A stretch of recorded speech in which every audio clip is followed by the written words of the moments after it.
Hey everyone, welcome back. Today we're going to be looking at how to save money on food.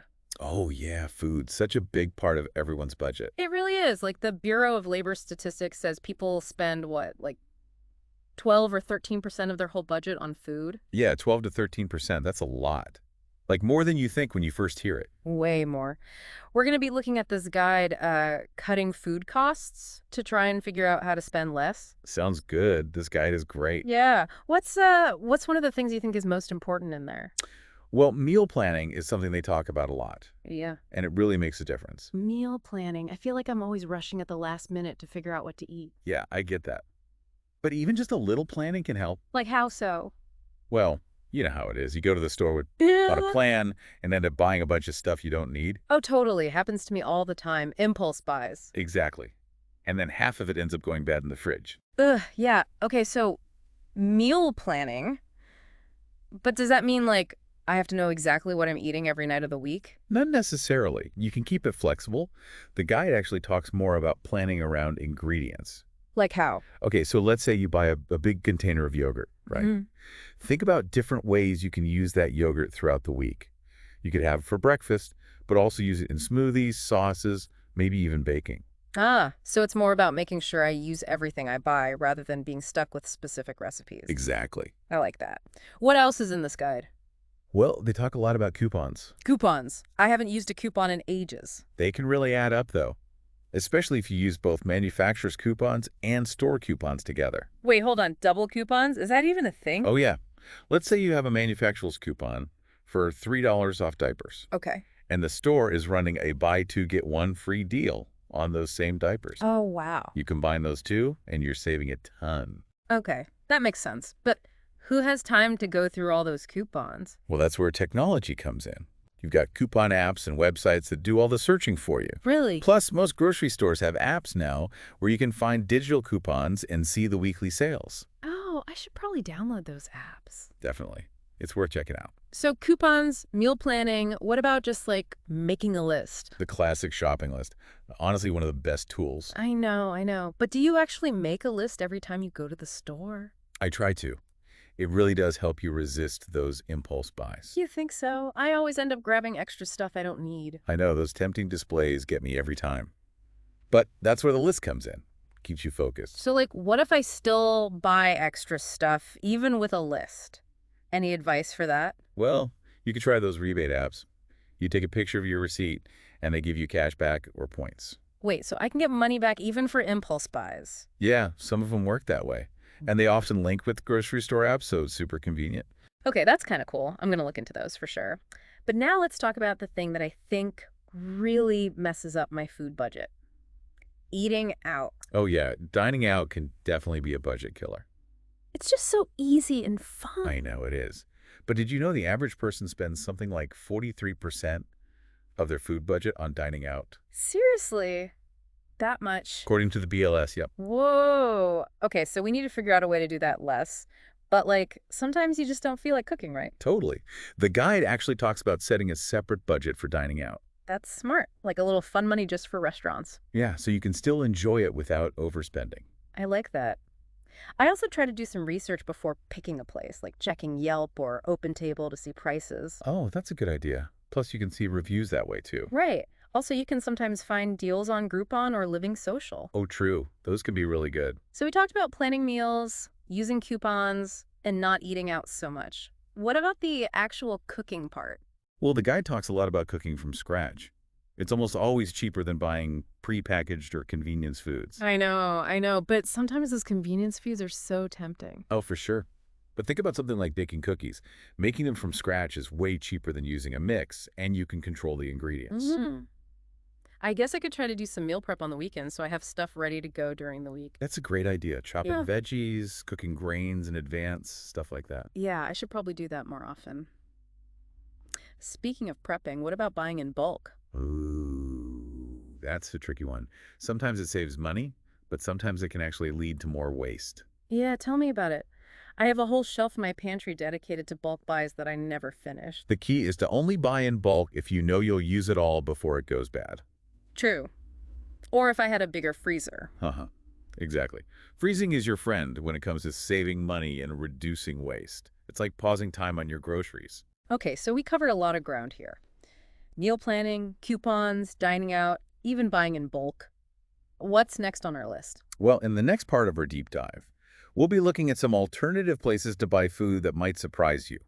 And we'll talk about some expert-level food storage tips. Okay, so we've talked about all the regular grocery store stuff, but what about some different places to buy food?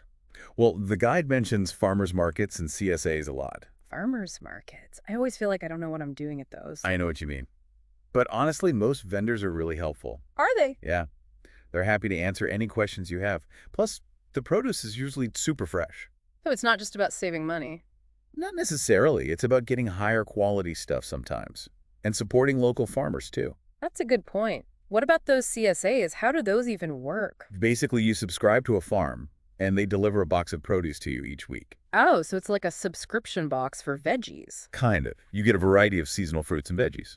That sounds kind of fun, actually. But what if I get stuff I don't know how to cook? That's a good point. A lot of CSAs actually have recipes or even cooking classes. Oh, that's neat. Yeah, it's a good way to try new things and support local farms at the same time.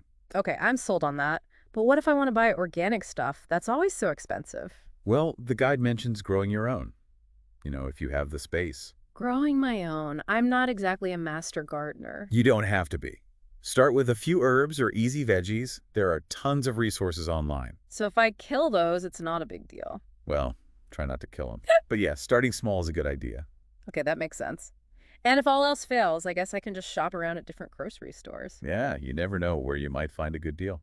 True. So we talked about finding good deals. What about making the food last longer? Ah, food storage. So important. This guide goes into a lot of detail about that too. I feel like I'm always trying to remember what I can freeze and what I can't. Well, most fruits and veggies can be frozen, actually. Really? Even things like avocados. Yeah, avocados are great for freezing. Just mash them up, add some lemon juice, and pop them in a container. Wow. Okay. That's good to know.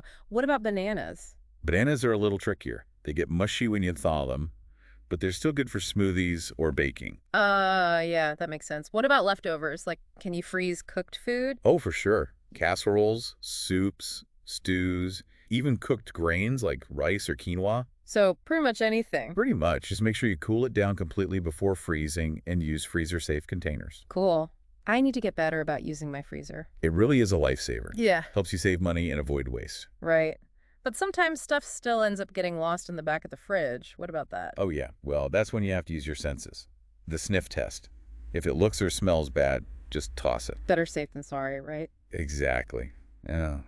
And speaking of freezer stuff, have you tried those silicone freezer bags? The reusable ones? Yeah. They're amazing. They take up less space than containers, and you can label them easily. Okay, those sound pretty great. I'm adding those to my list. So we talked about all these strategies. What's next? Well, we've covered shopping and storing the food. Now let's talk about how to actually make this work with a whole family. So we've talked about a ton of great ways to save money on food. But how do we actually get everyone in the family on board with this? That's the real challenge, right? Like, I can plan my meals and clip coupons all day long, but getting my family to cooperate is another story. Yeah, especially if you have picky eaters, like kids. Oh yeah, kids are the worst, haha. Well, the guide actually talks about that. They suggest turning family meals into potlucks. Potlucks, that's a fun idea. Right. Everyone brings a dish, so it's cheaper for everyone. Plus, then no one person is stuck doing all the cooking. Exactly. I like that. It takes the pressure off. Speaking of big meals, what about when you have people over and everyone's drinking? Oh, for parties and stuff. Yeah, that can get Yeah. pricey. The guide suggests maybe doing BYOB for those kinds of gatherings. Oh yeah, BYOB, that makes a lot of sense. Right. It saves the host money and people can bring what they like. And then you don't have to worry about having enough drinks for everyone. Exactly. But, okay, for regular meals, how do we get the whole family involved in the planning and cooking part? Well, they talk about starting small. Like, even little kids can help wash veggies or set the table. True. It's about making them feel like they're part of it. Yeah. And then as they get older, they can do more. Like actually helping with the cooking. That's a good idea. It teaches them life skills, and it's fun to do together. I like that. So it's not just about the money. Right. It's about having a good experience with food as a family. Well said. So as we're wrapping up this deep dive, what are some of the biggest things people should remember? I think the main takeaway is that saving money on food shouldn't feel like a chore. Right, like it shouldn't be about depriving yourself. Yeah, it's about making small changes that you can actually stick with. Like planning ahead and maybe trying some new things. And don't be afraid to ask for help. Get the whole family involved. Love it. Well, there you have it, everyone. We covered a ton of information about saving money on food. From meal planning and coupons to finding new places to shop. And don't forget those food storage tips. That freezer is your friend. Yeah. Remember, every little bit you save adds up. Exactly. So good luck out there, savvy shoppers. We hope you learned some new tricks. And have fun with it. Cooking and eating should be enjoyable. Absolutely. We'd love to hear your thoughts. And be sure to share your own money-saving tips or recipes. Happy cooking.